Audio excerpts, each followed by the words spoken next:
En el nombre del Padre, y del Hijo, y del Espíritu Santo. Amén. Dios te salve, María, llena eres de gracia, el Señor es contigo. Bendita tú eres entre todas las mujeres, y bendito es el fruto de tu vientre, Jesús. Santa María, Madre de Dios, ruega por nosotros, pecadores, ahora y en la hora de nuestra muerte. Amén. Gloria al Padre, y al Hijo, y al Espíritu Santo, como era en el principio, ahora y siempre, por los siglos de los siglos. Amén. San José, ruega por nosotros.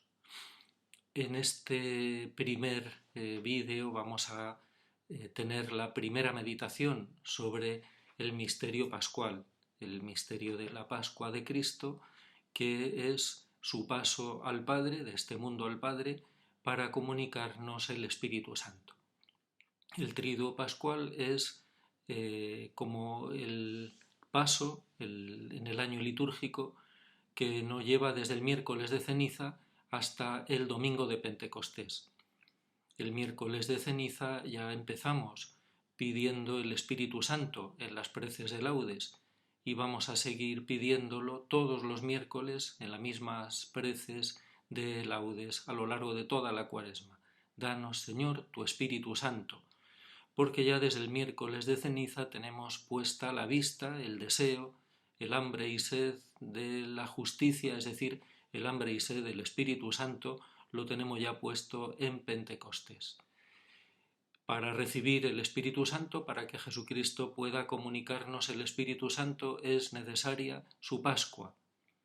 Y así nos lo recuerda, por ejemplo, el capítulo 7 del Evangelio de San Juan, cuando Jesús, de pie en el templo, en el día más solemne de las fiestas, gritó: «Si alguno tiene sed, que venga a mí y beba». Como dice la Escritura, de su interior manarán torrentes de agua viva. Y precisa el evangelista, esto lo decía refiriéndose al Espíritu que habían de recibir los que creyeran en él. Aún no había sido dado el Espíritu porque aún Jesús no había sido glorificado. Incluso podemos ir más hacia atrás. Ya desde el tiempo de Navidad se nos ofrecía por parte de la Iglesia en la liturgia de Navidad que el Verbo tomaba nuestra carne para poder darnos su Espíritu, que el Hijo de Dios se hacía hombre para hacernos a nosotros dioses, es decir, partícipes de la vida divina por el don del Espíritu Santo. Pentecostés es el fin de todo. Y en el año litúrgico Pentecostés es el día más importante, aunque por desgracia a veces puede pasar desapercibido, o bien porque de suyo no le concedemos la importancia que tiene, dedicamos o damos importancia a la Cuaresma y a veces pensamos que llegamos a la Pascua y ya terminó todo, y el tiempo de Pascua, los 50 días de Pascua, son una especie de añadido con menos importancia, mientras que en realidad es justo lo contrario. Es mucho más importante el tiempo de Pascua que el tiempo de Cuaresma, porque la resurrección de Jesucristo sería inútil, la muerte y la resurrección de Cristo sería inútil si no recibiéramos el Espíritu Santo. Y el fin que tienen es comunicarnos el Espíritu Santo. Recordemos, aún no había sido dado el Espíritu Santo, porque aún Jesús no había sido glorificado. Del sacrificio de Jesucristo brota el Espíritu Santo. Y los evangelios nos lo muestran en el agua y la sangre que brota del costado abierto en la cruz de Cristo. El agua es el Espíritu, esa agua viva que Jesucristo había predicho, prometido, que brotarían de su seno y del nuestro, gracias a su muerte y resurrección, y también Jesucristo resucitado, soplando sobre los apóstoles, les dijo: «Recibid el Espíritu Santo». Bueno, pues el Espíritu Santo es el fruto del sacrificio de Cristo. Puede, como digo, pasársenos más o menos desapercibida la solemnidad de Pentecostés como el día más importante de todo el año litúrgico, de suyo, objetivamente, porque no le concedemos la importancia que realmente tiene, o porque también puede quedar tapado por otros acontecimientos, por otras celebraciones coincidentes con el día de Pentecostés, que nos llevan a sustituir la fiesta de Pentecostés por otras celebraciones. Primeras comuniones, confirmaciones, días del apostolado, fin de curso pastoral, fiestas de la Virgen, y todo eso está muy bien, sin duda, pero no debe apartarnos de la atención al Espíritu Santo que viene realmente. Porque de la misma manera que en el triduo pascual, en todo el año litúrgico, desde la Navidad, por ejemplo, no simplemente recordamos acontecimientos del pasado, no celebramos que hace mucho sucedió algo, sino que se nos hace presente también el día de Pentecostés. Y las mismas oraciones del día de Pentecostés nos harán pedirle a Dios Padre que no deje de realizar hoy, ese día, en el corazón de sus fieles las mismas maravillas que obró en los comienzos de la predicación evangélica. No entendemos la Pascua de Cristo, el sacrificio de Cristo, sino es en referencia a Pentecostés, como la fuente para nosotros del Espíritu Santo, que recibimos, como los apóstoles, en la misma celebración de la Pascua de Cristo. Cristo crucificado, Cristo resucitado comunica ya el Espíritu Santo, pero lo recibiremos como los apóstoles en una efusión especialmente poderosa y transformadora en nuestras vidas el día de Pentecostés. La Pascua no es el fin, la Pascua es el medio. Por eso el triduo pascual, además de mirar a Pentecostés, nos hace entender en qué consiste el sacrificio de Cristo por medio del cual recibimos los bienes divinos, por medio del cual recibimos el don supremo del Padre, que es el Espíritu Santo. Cuando Jesucristo dice: si vosotros que sois malos sabéis dar cosas buenas a quienes os piden, cuanto más el Padre Celestial dará el Espíritu Santo a los que se lo piden. En el fondo, el único don que Dios Padre tiene para concedernos, para comunicarnos, es el Espíritu Santo. Todos los demás dones particulares de Dios Padre son ayudas, medios, gracias para disponernos a recibir al Espíritu Santo, o son acciones, frutos, consecuencias de la acción de la presencia y la acción del Espíritu Santo en nuestras vidas. ¿Qué tiene que ver el sacrificio de Jesucristo con el don del Espíritu Santo? Aún no había sido dado el Espíritu porque aún Jesús no había sido glorificado. En primer lugar, el sacrificio de Jesucristo no es su destrucción en favor nuestro, no es en primer lugar que porque el Padre nos ama a nosotros y quiere concedernos su gracia, lo hace a costa del sufrimiento, de la muerte, de la entrega, de la destrucción de su propio Hijo. No entendemos la Pascua de Cristo si no es considerando, teniendo presente, que es el don que el Padre, que ama a su Hijo, quiere concederle a él, a su Hijo. La Pascua de Cristo es en primer lugar su bien, su propio bien, porque el Padre ama a su Hijo. La Pascua de Cristo, su sacrificio, es su propia glorificación. Y así Jesucristo lo pide al Padre antes de padecer y morir y resucitar. Padre, glorifícame con la gloria que yo tenía cerca de ti antes de la fundación del mundo. Glorifícame con la gloria que me corresponde como hijo. Se oyó una voz del cielo, nos cuentan los evangelistas en otra ocasión, lo he glorificado y de nuevo lo glorificaré. El sacrificio de Jesucristo consiste en su propia glorificación, porque el Padre ama a su Hijo y quiere glorificarlo. Lo he glorificado y de nuevo lo glorificaré. Y también la carta a los Hebreos nos presenta el sacrificio de Jesucristo como su propia perfección. No tenemos un sumo sacerdote incapaz de compadecerse de nosotros, sino que tenemos uno que ha sido probado en todo como nosotros, menos cayendo en pecado, y que ha sido perfeccionado mediante su sufrimiento, ha sido llevado a la consumación mediante su sufrimiento, ha sido glorificado mediante su sacrificio. ¿Qué es el sacrificio de Jesucristo y también el nuestro? El sacrificio cristiano. El sacrificio tal como lo entiende el hombre carnal no es exactamente el sacrificio cristiano, el sacrificio de Jesucristo y el sacrificio nuestro. El hombre carnal piensa que sacrificarse es primero una decisión suya. Él decide sacrificarse. Él decide, segundo, el sacrificio consistiría para el hombre carnal, para el hombre que no tiene mentalidad cristiana, en una renuncia dolorosa que él ofrece a Dios. La iniciativa es suya, piensa que él tiene la capacidad de ofrecer algo a Dios. Tercero, le ofrece una renuncia dolorosa.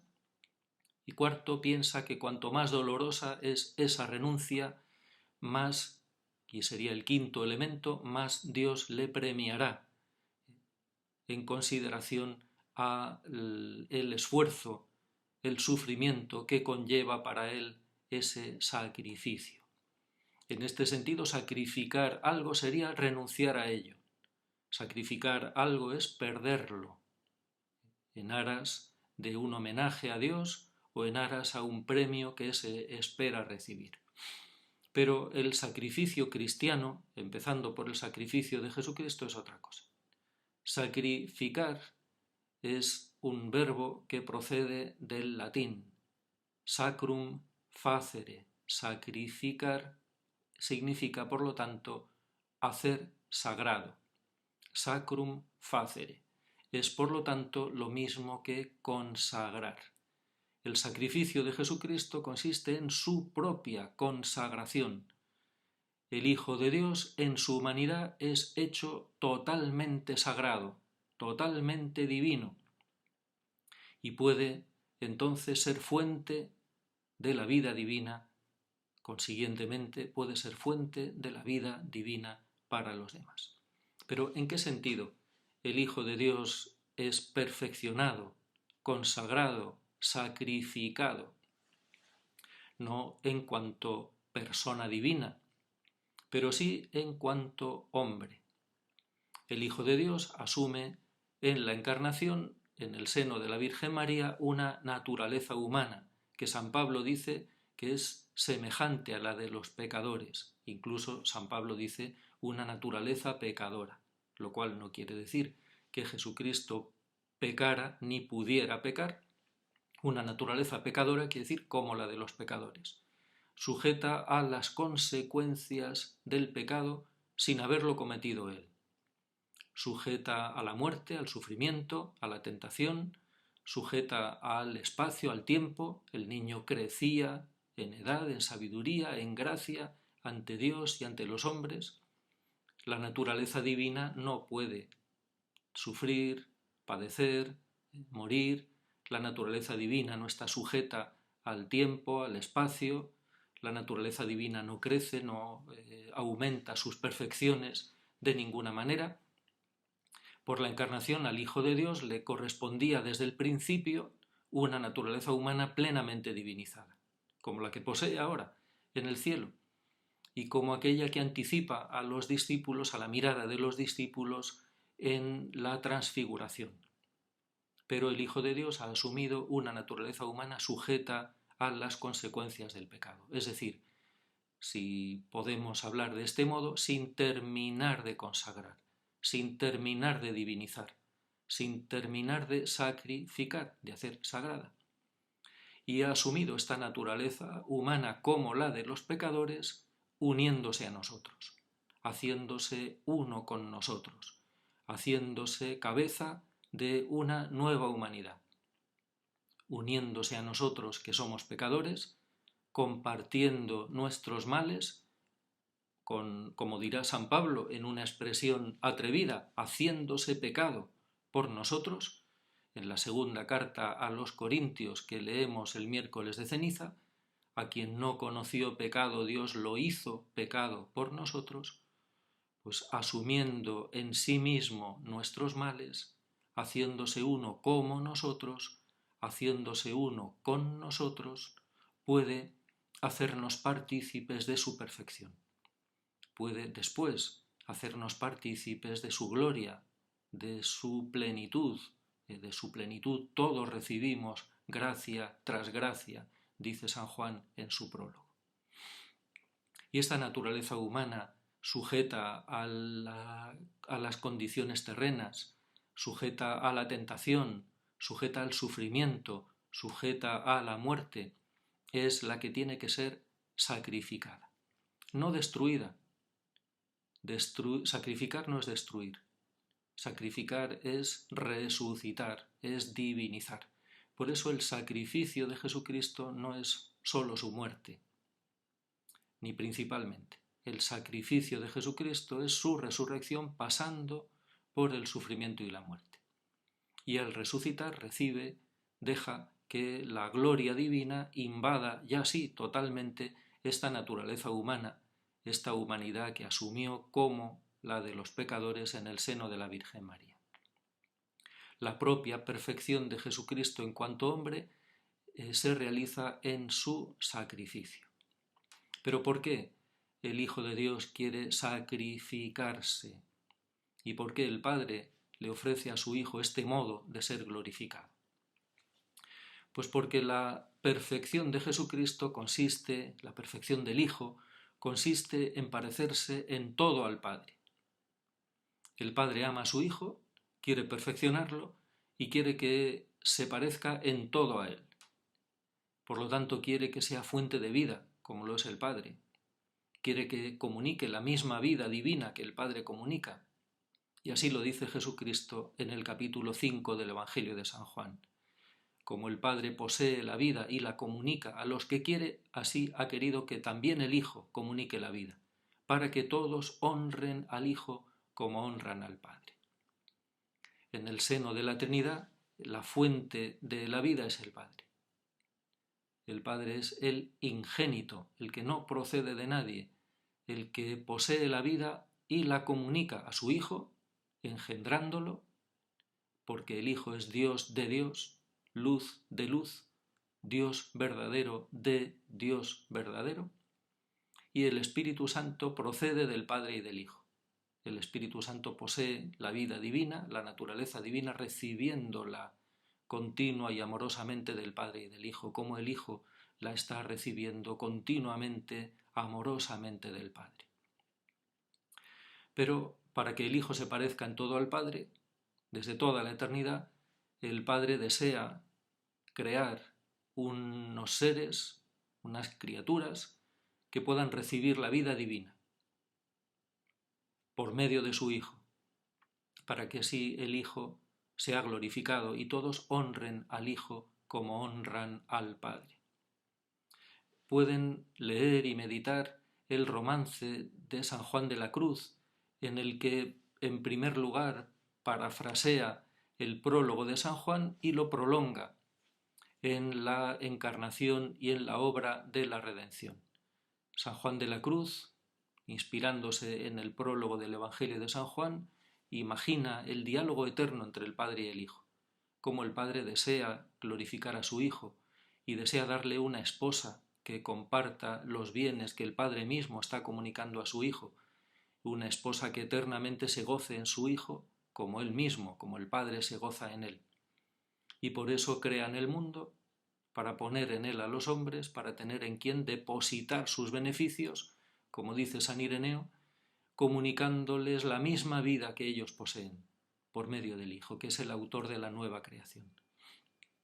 El Sábado Santo, en la solemne vigilia pascual, volveremos a escucharlo.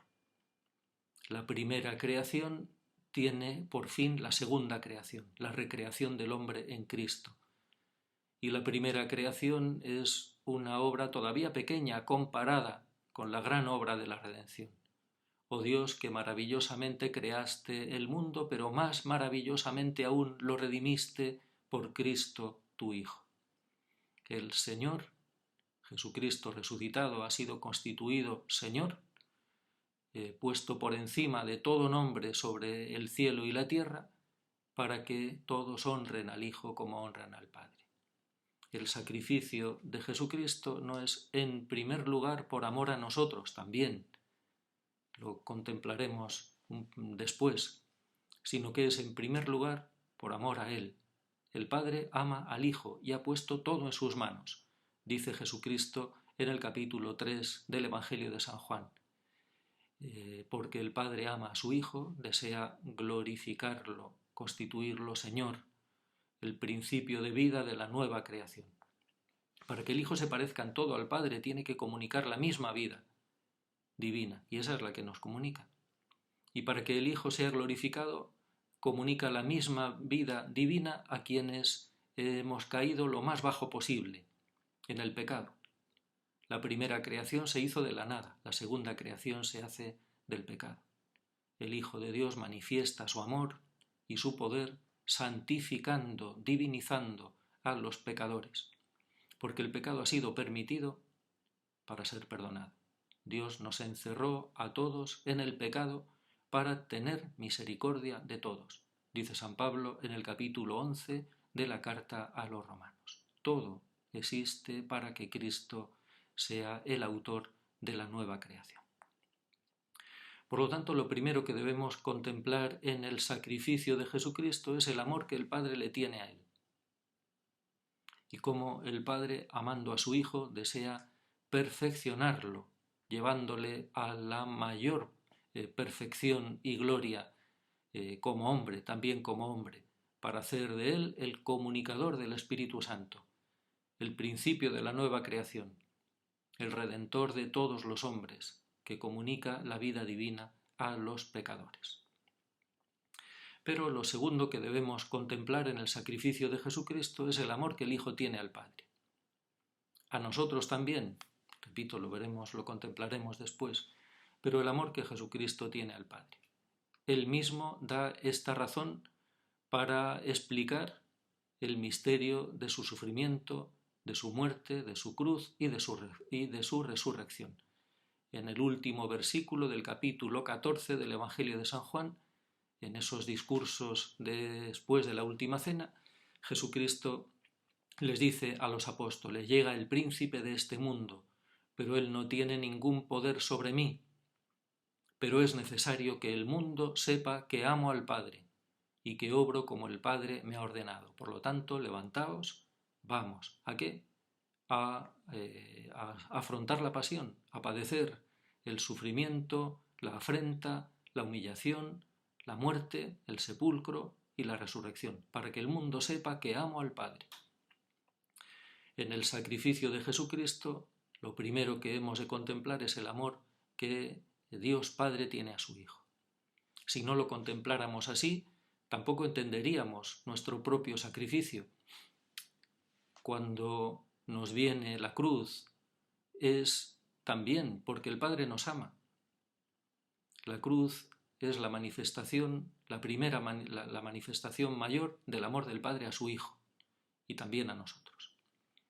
En segundo lugar, el sacrificio de Jesucristo tiene este motivo, y Jesucristo va a la cruz porque ama al Padre, para que el mundo sepa que amo al Padre. La cruz es la expresión mayor del amor del Hijo al Padre. ¿En qué sentido? Jesucristo dice, refiriéndose aparentemente solo a nosotros, pero incluyendo la totalidad de los destinatarios de su amor: nadie tiene amor más grande que el que da la vida por sus amigos. El primer amigo de Jesucristo, el primero con quien tiene una vinculación de amor, es con el Padre. ¿En qué sentido la cruz de Jesucristo es expresión, realización suprema de su amor al Padre? El Padre da a su Hijo sus bienes, le comunica sus bienes, como una expresión del amor que le tiene, porque es su Hijo. Tú eres mi Hijo amado. en ti me complazco, en ti tengo todas mis complacencias. Pero el Hijo ama al Padre más que a los dones del Padre. Y Jesucristo demuestra su amor al Padre dejándose quitar gustosamente, gozosamente todos los bienes que el Padre le ha ido comunicando. Es como si el Padre le fuera diciendo a su Hijo, cada vez que él le va quitando algo por medio de la voluntad de los hombres y de la mala voluntad de los hombres: Hijo, ¿a quién prefieres? ¿A mis bienes o a mí? Y Jesucristo es como si le respondiera: Padre, ¿me puedes quitar todo? Te tengo a ti, me bastas tú, tú eres mi único bien. Y eso es lo que dice Jesucristo muriendo en la cruz. Jesucristo muere invocando al Padre, usando el versículo 5 del Salmo 30, a tus manos encomiendo mi espíritu. Y añade una palabra que no está en el Salmo: Padre, a tus manos encomiendo mi espíritu. La muerte de Jesucristo es su entrega filial al Padre, porque lo ama, porque ama al Padre más que a su propia vida, porque ama al Padre más que a su fama, que a su gloria terrena, que a sus éxitos, que a las personas a quienes el Padre le ha unido. Por eso se puede despojar de todo para dejar bien claro que el Padre es su bien. Igual que en el Salmo 15 decimos: el Señor es el lote de mi heredad y mi copa, mi suerte está en tu mano, me ha tocado un lote hermoso, me encanta mi heredad. Los salmos son, en primer lugar, el anticipo en profecía de la oración del Verbo hecho carne al Padre. Y así es como debemos escucharlos. Es Jesucristo quien le dice al Padre: Padre, tú eres el lote de mi heredad y mi copa. Mi suerte está en tu mano. Me ha tocado un lote hermoso, ese lote eres tú. Me encanta mi heredad. Puedes quitarme todo. Te tengo a ti. Puedo perderlo todo. Me bastas tú. Y por eso el centurión, al pie de la cruz, según nos cuentan los evangelistas, viéndolo morir, exclamó: realmente este es Hijo de Dios. Viéndolo morir. Viéndolo morir, entiende el centurión, iluminado interiormente por el Espíritu Santo, que es una muerte filial, es la muerte del Hijo, que se abandona entero en manos del Padre porque su vida se sostiene solamente en el amor del Padre y en nada más. Padre, ¿me puedes quitar todo? Te tengo a ti, para que el mundo sepa que amo al Padre.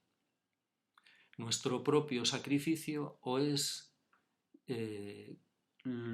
lo entendemos como fruto del amor que nos tienen las personas divinas y a su vez expresión y realización de nuestro amor a ellos y de nuestra unión con ellos, o no lo podremos vivir como un sacrificio cristiano. Sacrificar es consagrar, divinizar, glorificar, perfeccionar, hacer pasar del nivel puramente terreno al nivel divino, o perfeccionar más aún la vida divina que ya tenemos, que ya hemos recibido de Dios. Por lo tanto, no hay otro camino para la santidad más que el sacrificio. Pero el sacrificio nuestro también consistirá en esto. Dios Padre nos ha ido dando sus dones en este mundo. Nos los irá quitando todos. Antes o después, lenta o rápidamente, nos serán quitados todos los dones. Y el sacrificio vivido cristianamente consiste en lo mismo que el sacrificio de Cristo. Si le decimos a Dios Padre y a Jesucristo, movidos, fortalecidos por el Espíritu Santo: me puedes quitar tus dones, te tengo a ti, me bastas tú. Nuestro sacrificio consistirá en la enfermedad, la soledad, el abandono, las calumnias, las injusticias, las humillaciones, la pérdida de todo, la pérdida de la vida. Me puedes quitar todo. Te prefiero a ti. Me bastas tú. Porque cuando Dios quita algo, es para darse Él más, para ocupar Él con creces el lugar que ocupaba en nuestra vida aquel bien del que Él nos despoja. Es el modo normal de actuar Dios en nosotros, sacrificarnos como sacrificó a su Hijo único.